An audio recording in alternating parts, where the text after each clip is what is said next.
it's Doris with All the Books, and I'm doing the World Tour book tag by Book Learning, and this is a fun little tag to travel around the world without leaving your home. I will leave all the questions down below so that you can do it too. We will learn all about your travel plans. So, part one is getting ready for your trip. So, question number one, inspiration. Who is your favorite Bookish character? And that would have to be Scout from To Kill a Mockingbird, and Hermione would undoubtedly be a very close second. Number two, a travel agent, a favorite author outside of your own demographic. I'm gonna go with Amy Tan. She is a fabulous author, and one of my bookish goals for this year is to finish reading all of her works, and I just have one book left, so this is my favorite, The Bonesetter's Daughter. She writes books set in contemporary times, but with flashbacks to different historical periods in China, and they are just always amazing. Number three, destination, your favorite place to read. Well, you know, my bed is super cozy, but I don't know about you, but something about going horizontal puts me to sleep, so I can't say that. I really like reading in my chair in my living room. I've filmed from there once or twice or more, but I like sitting there because it's comfortable and I can watch the cats play, and my son sits on the couch with me. Well, I'm in the chair and he's on the couch, but you know, we're in conversation. And I like to keep the front door open so I can see what's going on in the world. Enjoy the sunshine and birds and butterflies. Number four, take off. Travel, a book that lets you travel to a place that you've never been. I am going to go with The Lost City of the Monkey God that I am reading right now. It's nonfiction, set in the rainforests of Honduras, which are apparently the most dense rainforest in the world, and I think it was in 2015 they discovered a whole new civilization. It's fascinating, and I have actually been to Honduras. I lived there for a year, but obviously I will never be able to go to Mosquitia, so it's fascinating to hear about it. Number five, okay, so now we're on part two. This is out and about, so you're actually on your trip. So number five, sites. A reading spot that you want to visit. I'm gonna go with the New York Public Library. The summer before last, my son and I took a trip to New York to visit my nephew and his wife, and we walked right by the New York Public Library, and I actually took a picture from the outside, but we didn't go in. I mean, we had so many things to do. And I wasn't on BookTube then. I mean, if I go again, which I hope to, definitely, we will go inside the New York Public Library. Number six, taste. Food or drink from a book. I'm not really good at remembering details in stories, unfortunately. But I'm going to go with Jam on the Vine by LaShonda Catrice Barnett.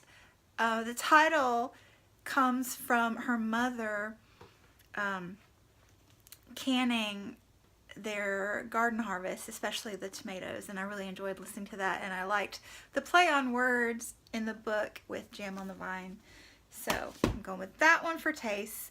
The next one is The Locals, number seven. Favorite foreign to you character.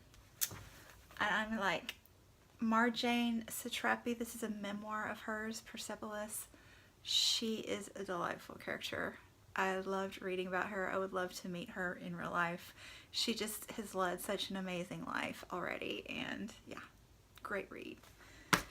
Number eight, sounds. Words or phrases learned in a book. Again, I'm not good with the details, but I'm gonna go with Furiously Happy by Jenny Lawson, another memoir, and there were definitely some phrases in here that were quite colorful that I would not repeat in public. Yeah, but they're this funny book. But I like the title phrase, Furiously Happy. That's a good aspiration now and again. Now, number 9. We're getting to the souvenirs. Souvenir number 1, your favorite bookstore. That would be Tattered Covers in Denver, Colorado. And I actually did a vlog there, and I will try to remember to link it below.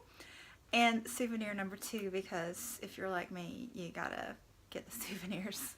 Souvenir number 2, your favorite library. My high school libraries, both of them are just delightful, mainly because the librarians are so awesome. And I'm also enjoying, I've been going to library book sales. They call it Friends of the Library around here. I think that's often the title in other parts of the country.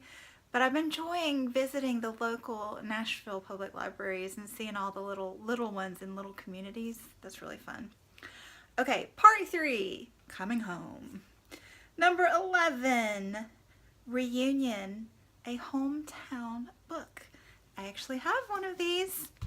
The Great Tide by Ruby Lee Hall. This was published in 1975. It may be out of print now. This copy is from the year 2000, and the Historical Society from my hometown published it then. So I don't know, you may be able to buy it in Port St. Joe, Florida. But this it's very reminiscent of Gone with the Wind.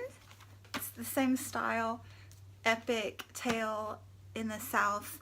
But my hometown was in the running to be the state capital of Florida back in the day. And then they went through a major yellow fever epidemic. The ice machine was invented in the town next to me because of that. And then if that wasn't bad enough, we were hit with a major hurricane with, you know, tidal surge that obliterated the area. And then there was a wildfire. So needless to say, we are a tiny, tiny little town now and not the capital of Florida. Yes. But I love that. I read it several times as a teenager. And then number 12, oops, a book that has gone on its own adventure due to loaning it to a friend and never getting it back, or losing it or forgetting it somewhere. And I'm going to go with A Prayer for Owen Meany by John Irving. I don't know where my original copy is. This is one of my all-time favorite books. And I was lucky enough to find the exact cover that I wanted. I purchased it twice this year. But not too expensive the second time. I got it for 85. This one for 85 cents, which I wanted it because I collect armadillos. So yeah, that was my tag, and I am tagging. You're supposed to tag north, south, east, and west. So, like I said, you can all do it. It's a great fun tag. But to go with the north, south, east, west motif, I am going to tag Jonny Keene up north in western Michigan. I am going to tag Book Cravings down south in Brazil. I am going to tag the Bookish land, which she's living in the States right now, and I think it might be out west, I'm not sure, but she's originally from China, so she's going to be my East girl. And then a new booktuber that I just discovered today, Emma Rund. She is at university somewhere, possibly out west, so my east and west might be, you know, mixed up a little bit. I have no sense of direction normally, so let's go with it. Yeah. So that's what I'm tagging, and I will put their links below as well. And thanks for watching, and I'll be back soon.